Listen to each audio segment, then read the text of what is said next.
உனக்கு தேவைன்னா தாலி கட்டிட்டு பல வருஷம் இவளோட குடும்பம் நடத்திட்டு அவ வேணா இந்த குடும்பத்துக்கு ஆகாதுன்னா தாலி கட்டி உன் கையில கொடுத்துட்டு அவ போணுமா? நாங்களாம் கடையில வாங்கின பொருளா உனக்கு? நல்லா இல்லன்னா திருப்பி கொடுக்கறதுக்கு. எல்லாருக்கும் குடும்பம்னா என்ன, வாழ்க்கைனா என்னன்னு தெரியும். அக்கா, அவளை பத்தி தெரிஞ்சுக்கிட்டு நீ தெரியாத மாதிரி பேசிட்டு இருக்க.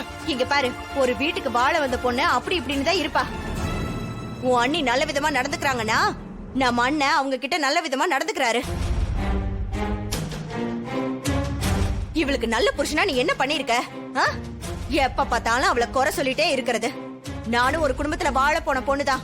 எனக்கு இவ சந்திக்கிற பிரச்சனை எல்லாம் இல்ல.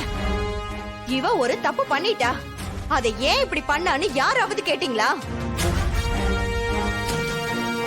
அதை விட்டுட்டு தாலி கட்டி கையில கொடுத்துட்டு போக சொல்ற, என்ன அர்த்தம்? அவளுக்கு நல்ல நீ ஒத்து உதறல. சரி, எதுக்காக சிலை தூக்கிட்டு போய் குளத்துக்குள்ள போட்டா? சொல்லுக்கா. ஏய் சொல்றி, வாயில என்ன வச்சிருக்க? சொல்றி. நான் சொல்றேன். திருட்டு உறவுல பிறந்தவன வாரிசு வாரிசுன்னு எல்லாரும் கொண்டாடுறது எங்களுக்கு பிடிக்கல.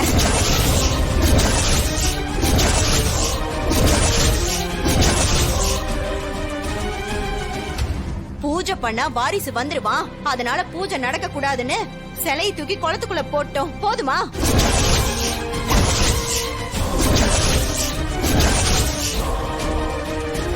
உடனே ஆள் ஆளுக்கு எங்களை திட்டாதீங்க. இந்த பேச்சை இதோட நிறுத்திக்கோங்க. இங்க பாரு, இதுக்கு மேல தாலிய பத்தி ஏதாவது பேசி அவ மேல கைய வச்ச அப்புறம் நான் சும்மா இருக்க மாட்டேன், பாத்துக்கோ. வா பார்வதி. பத்மா,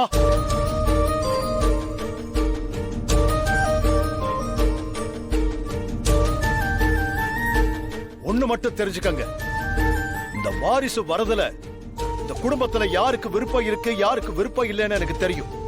ஆனா யாரோட விருப்பம் இல்லைனாலும் சரி, அந்த வாரிசு ஒரு நாள் வருவான். ஜீவாவை இந்த வீட்டுக்கு நான் கூட்டிட்டு வருவேன். அது நடக்கதா போகுது. அத இங்க யார் நினைச்சாலும் தடுக்க முடியாது.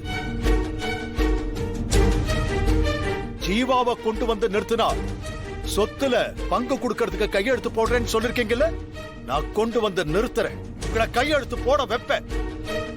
அப்ப தெரியும் இந்த ரகுராம் யாருன்னு.